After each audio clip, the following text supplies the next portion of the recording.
Hello friends, आपके अपने YouTube channel Ayurveda with हर्षित में आप सभी का स्वागत है।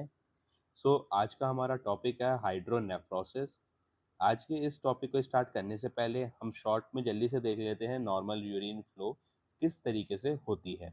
तो देख पा रहे होंगे जो हमारी यूरिन होती है रीनल कॉर्टेक्स से रीनल पेल्विस से रीनल कैलिसिस, उसके बाद यूरेटर, यूरेटर के बाद ब्लैडर और ब्लैडर के बाद यूरेथ्रा के थ्रू ये बॉडी से बाहर हो जाती है। ये होती है हमारी नॉर्मल। उसके बाद हम देखते हैं अगर कोई ऑब्स्ट्रक्शन या ब्लॉकेज हो जाए तो इसमें क्या चेंजेस आएंगे। इफ ड्यू टू ब्लॉकेज इसमें हमें मिलेंगे डायलेशन ऑफ कैलिसिस, इसके बाद डायलेशन ऑफ लीनल पेल्विस, आप देख पा रहे होंगे पूरे में डायलेशन और इन्फ्लामेशन है। Back due to pressure and urine accumulation, क्योंकि यहाँ पे एक कुछ ऑब्स्ट्रक्शन हमें दिखाई दे रहा है, इससे क्या होगा, urine can not pass beyond obstruction, black back flow and pressure inside the kidney will increase, right. तो क्या होगा, यूरिन फ्लो का ऑब्स्ट्रक्शन होगा, accumulation of urine in the kidney, then dilation of pelvis and calyces, kidney stretching and pressure which will lead to damage, kidney failure हो सकता है अगर ये कंडीशन प्रोलॉन्ग रही, और इसी को हम बोलते हैं hydronephrosis. So now we will see the definition of hydronephrosis, अब हमें आसानी से समझ में आ जाएगी। So the definition of hydronephrosis is dilation. Hydronephrosis is dilation of renal pelvis and calyces due to obstruction to urinary outflow leading to pressure atrophy of kidney tissue. Now, इसकी हम देखेंगे etiopathogenesis। इसकी etiopathogenesis होती है renal stone, PUJ obstruction, enlarged prostate or BPH, ureteric strictures, tumors and vasochrotic reflexes. Now, सबसे important point जो हमें याद रखना है, early detection and treatment of obstruction can prevent permanent kidney damage. अब हम देखते हैं classification and clinical features of hydronephrosis. तो सबसे पहले हम देखते हैं classification. On the basis of clause it is classified into congenital hydronephrosis and acquired hydronephrosis.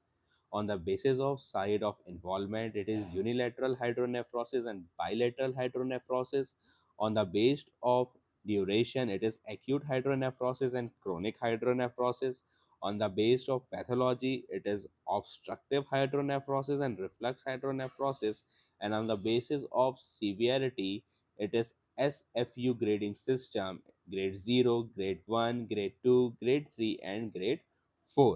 हम देख पा रहे होंगे healthy kidney, no dilation is grade 0, mild pelvic dilation with renal pelvic dilation it is grade 1, pelvic and calyces dilation, mild calcaneal dilation is grade 2, moderate dilation with cortical thickening, calyces dilate cortex thinning is grade 3, and severe dilation with marked cortical atrophy, gross dilation marked atrophy is grade 4. Now moving forward we will see clinical features. The clinical features of hydronephrosis includes flank pain, asymptomatic ill early stage, flank mass, palpable kidney in some cases, increased frequency of urination and dysuria, pyrexia, and decreased urine output. Now we will see hydronephrosis investigation and management. तो सबसे पहले हम देखेंगे investigation हम कौन कौन सी करवाएंगे।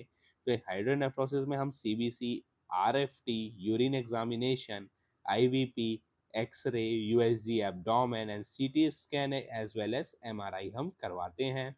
अब इसके हम मैनेजमेंट की बात करें तो मैनेजमेंट में relieve obstructions, urinary drainage by ureteric stent, renal stones, strictures, tumor that is surgery, PUJ obstruction that is pyeloplasty, BPH that is medical alpha blockers, use होता है TURP, infections, antibiotic is used, supportive care, IV fluids, analgesic is used.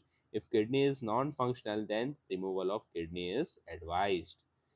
Early diagnosis and timely management prevent permanent kidney damage. So thank you very much. मैं ये पूरे image notes अपने Instagram channel Ayurveda with हर्षित में मैं upload कर दूंगा, आप वहाँ से इसको डाउनलोड या तो स्क्रीनशॉट लेकर के स्टडी कर सकते हैं। और प्लीज़ मेरे इस चैनल को लाइक, सब्सक्राइब एंड शेयर करें। And thank you very much.